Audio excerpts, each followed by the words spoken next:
Welcome back to our channel, ladies and gentlemen. Thank you for your amazing support to our channel. Ladies and gentlemen, Kenya is sitting at a very historic moment politically and constitutionally. All the three arms of the government, that is the executive, the judiciary, and the legislative arm of the government, are looking at an amendment that is very precarious and one that will determine the trajectory that our country will take politically and even economically as far as the impeachment of Rigathi is concerned. The National Assembly, in what many see to be an emotional moment, voted overwhelmingly to impeach Rigathi. But the attention has now shifted to the Senate and the judicial arm of the government. Rigathi Gachagua, through senior counsel Paul Mwite, argued his case, and he said that he was voted by over 7 million people, and therefore his removal should be subjected fully and adequately to the people of Kenya. In fact, he even wanted to stop the Senate from discussing this matter until it is heard and determined by the judiciary. But the Senate, through the Speaker, Amason Kingi, said that they cannot be stopped and gagged from carrying out their mandate. And therefore, we are looking at two processes going on at the same time. The Senate will be discussing the conduct of the Deputy President, looking at the evidence that will be brought before them, because it is going to be a kind of a court. At the same time, Madam Martha Koome had appointed 3 judges to look into this matter. Now, we are likely to have 3 outcomes. Number one, both the Senate and the judiciary can decide to save Rigathi Gachagua, and that will leave William Ruto with a rotten egg on his face, because the court is final. If that happens, then it means that William Ruto is going to tolerate his deputy for the 3 years that are remaining. Scenario 2 is the Senate can decide to save Rigathi, and the courts uphold the outcome of the National Assembly, that therefore Rigathi will stand impeached, in my opinion, because the courts will have the ultimate say. Then scenario 3, the court might decide to find no fault in Rigathi Gachagua, but the Senate upholds the outcome of the National Assembly. In that scenario, again, since the court is the ultimate, I believe that Rigathi will still remain the deputy president of Kenya. But ladies and gentlemen, there are divided opinions on how the Senate would want to vote. Many people think that the Senate will listen to their masters like Raila Amolo Odinga and William Ruto. But today, Richard Onyonka, who is the senator of Kisii County, delivered a very disturbing news to William Ruto and Raila Amolo Odinga. And he was saying that in as much as people think that they are going to behave like the drama that we witnessed at the National Assembly, he's saying that they are sober and they are going to look at issues one by one with the evidence that is going to be produced before them, and is promising Kenyans that he understands that the stakes are high, Kenyans' expectations are also high, and therefore they are not going to listen to hearsay, they are not going to vote emotionally, but they are going to subject each and every accusation to evidence and proof. Also the understanding that currently in the broad-based arrangement that the House is likely to vote in that direction, similar to what we saw at the National Assembly. So what is the place of facts, what is the place of emotions, what is the place of interpersonal relations, even as you go to determine this? You're being very kind. Leader Madam Elachi doesn't want you to talk about whether it's bread-based, broad-based, bride-based. You know, it's become everything. There's something that happened at the National Assembly the other day, which, again, this is an exercise that we are learning from. the members of parliament did not sit, or neither did they receive counsel from, I believe, the members of the clerks and members of the legal department or whatever, so that they understand that even when you're making your accusations, they must be based on the motion that you've tabled. That's number one. Number two, the second issue that came out very clearly is that, yes, because of the broad-based arrangement, you saw many of my colleagues from the ODM side speaking passionately about Honorable Gachagwa's issues. And therefore, in the public realm, in the public sight, it looks like members of parliament have just become a lynch mob, whose intention and purpose was to try and excruciatingly punish Gachagua and talk about everything they could talk about him. The way you have looked at it, my answer is very simple. The National Assembly was discussing and basically raising issues which they felt many of them were using to justify or to explain why DP Gachagua is actually being impeached. But for us at the Senate, we have decided and we have said this, and it's very simple. We are looking at the facts. We are going to look at each and every accusation that has been laid. If you say that the Deputy President has participated in disinheriting children of his brother, please give me the evidence. I'm not going to be discussing hearsay. If you tell me that he's tribal, I will tell you, Sami, that yes, chances are, in fact, those facts that do exist. He was giving names of individuals who come from his community, but isn't that what the president has done in employing his permanent secretaries, who are now over 100, and yet in reality, yes, Sami. What do you mean 100 PSs? Yes. No. Absolutely. In total, they're just about Sami, 51. The list can come here, I give it to you, brother. Don't challenge that, please. There are 51 PSs. Sami, there are some where you have a department which has got 2. I'm saying. Okay, let me simplify it for us. PSs and senior government officers in state departments and corporations. There are more than 100.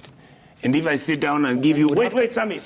Would have to count. Sami, the list it started 3 years ago when I was talking about it here.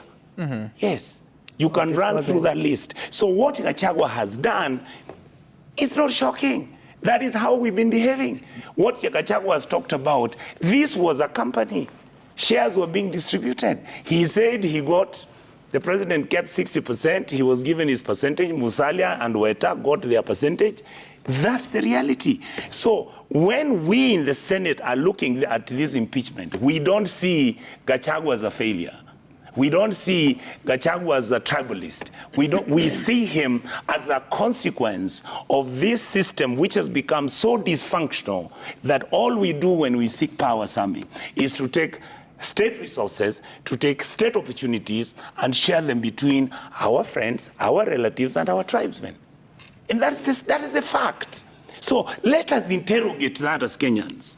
Let us know Gachagua is an accident.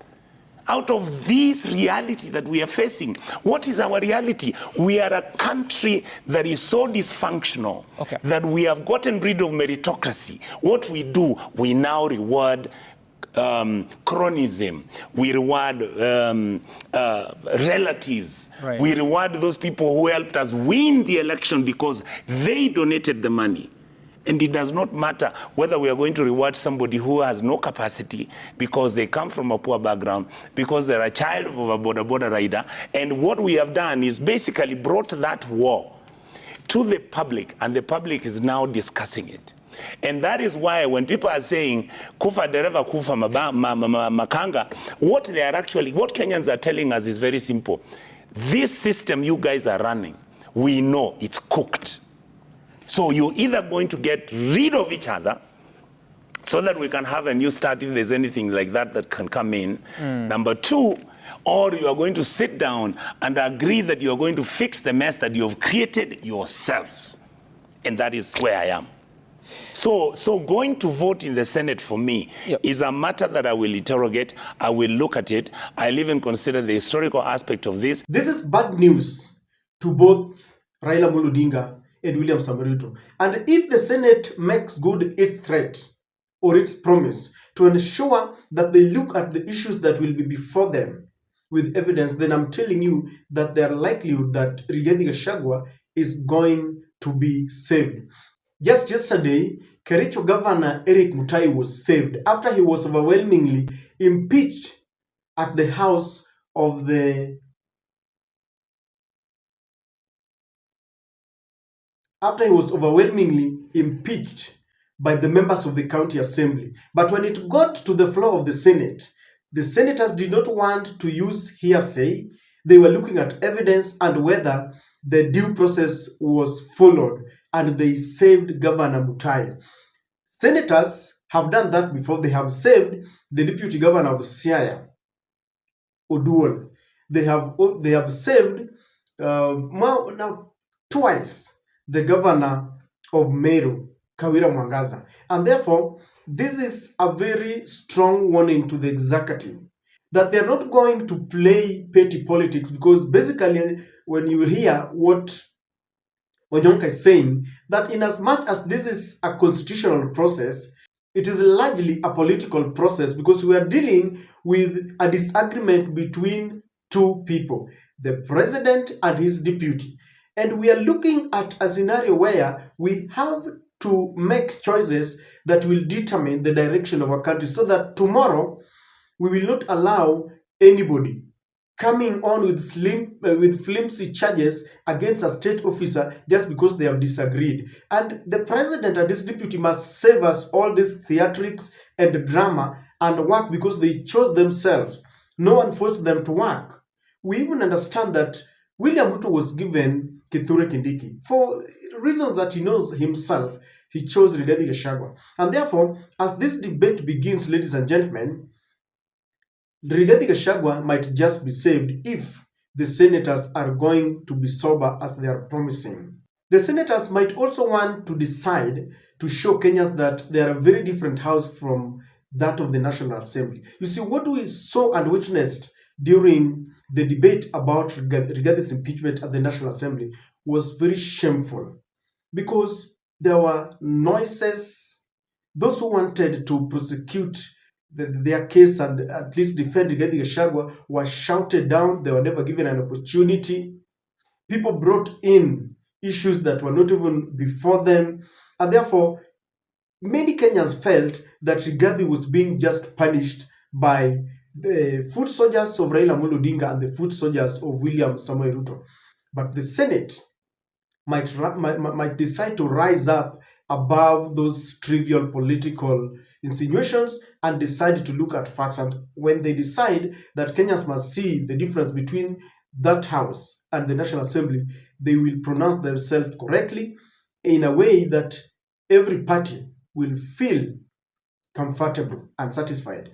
The Senate is also aware of that process that is going on within the judiciary. They don't want to be humiliated, because if they vote to impeach Rigathi Gachagua and the courts go ahead to save Rigathi, then it will be seen that the Senate is not any different from the National Assembly. They will be humiliated too. You can imagine that both the houses vote to impeach Gachagua, and then the three judges look at the evidences and they say that even though they have found some misdemeanor, it is not one that meets the threshold of removing a deputy president who was elected by the people from office. They will further lose credibility, because as it is, Kenyans have lost hope and faith at the National Assembly. They are counting on the Senate, not only because of the Gachagua and Ruto issue, but for the many cases that are coming ahead. The National Assembly, we feel, has been captured. This is the height of state capture, and therefore all hope lies with the Senate. And as we approach this, Rigathi Gachagua is going into this as a double victor, because the William Ruto side never wanted this case to be referred to the Supreme Court. And when it went to the Supreme Court, Madam Martha Koome scrutinized the evidence and the request, and she granted the three judges to listen to Rigathi Gachagua. The Senate is also promising that they are not going to blanketly crucify Rigathi Gachagua. As it is, The burden of proof lies with the National Assembly and their witnesses. And as the Secretary to the Cabinet is planning to come head on and face Rigathi Gachagua, as Governor Sakaja is planning to face Rigathi Gachagua with evidences, tension is very high, and we are likely to see a legal battle both at the Senate, because there is going to be cross-examination, and even at the court level.